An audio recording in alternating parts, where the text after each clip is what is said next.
We find ourselves in a very interesting moment. There's been an enormous increase in wealth. Political freedoms have been transformed, the way we relate to each other. And at the same time, we've got huge problems. Most obviously, climate change, but many other environmental and governance problems, inequality, poverty. And so I think it's natural that people are asking, do we need something new?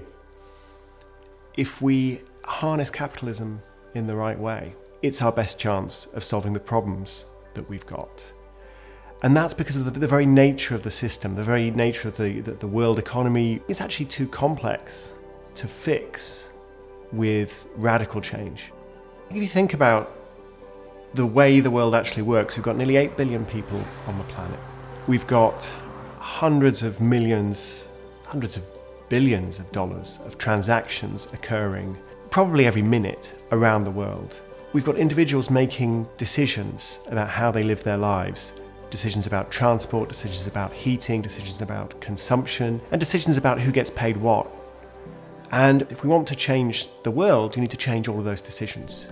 And you don't do that by just pressing one button. There's too much complexity going on. Given that I'm an enthusiast for market forces, people might assume that I think that's all you need. Just let the price system work it out and that'll do everything. And I don't believe that at all, because of course we're social beings and markets are embedded in a social context. And of course that's without identifying all of the things that we do that actually aren't embedded in markets. Now, when I go for a drink with some friends, I don't charge them for my time, I don't keep a tally of who's bought the most expensive drinks and demand to be compensated if I bought a round. That's not how it works even in business either. We're relying on each other to be decent human beings. If you're a professional, say a lawyer, a chartered accountant, you've got ethical responsibilities, you've got legal responsibilities, but you've also got responsibilities of just being a responsible, decent human being. All of these things fit together. They're woven together to make the social and economic interactions around us. The idea of a capitalist system having its own rules and we can't do anything about it is false. We can change it because we built it in the first place, and it's always under revision and change, so it's up to us to figure out how to do that better. Capitalism has always had values as well, so in that respect I think we need people with values in their business activities to help us, but also we need decent rules for the markets.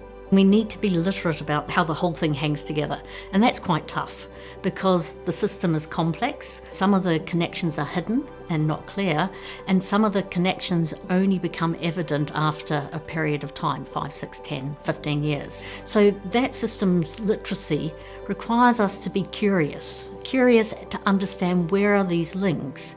Then what part in that system might I be able to change? As a consumer, I have very little leverage points. As an investor, I have a whole lot more. As a bank, again, I have a whole lot more. So there's different ability to intervene at different parts of the system. As a regulator, if I can get my rules agreed, I have an even bigger role. There is no end point for the design of the perfect system.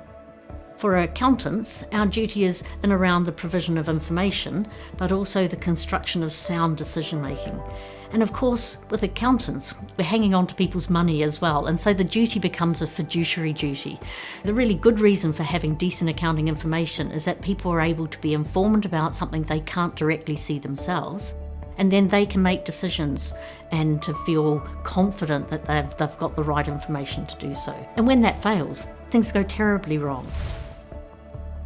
Accountants have always had a key part in decision making. That has always been the case since the profession has started, and that will always be the case as long as the profession exists. However, what has changed is the system of capitalism. The business of business is no longer just to pursue a profit in a legal way, as high a profit as possible. Many more stakeholders have to be taken into account. Chartered accountants have to become literate with this changing system, so there's a wealth more data being created which should underpin decision making. Chartered accountants need to ensure they collect this new data, including lots of non-financial data. They will have to then ensure that they process and analyse this data in an efficient manner, and most importantly, that they understand this data and show the implications to the decision makers above them. So let's take an example. A hotel chain might be thinking of moving into a region or an area where there have been instances and issues of forced migrant labour that have resulted in deaths.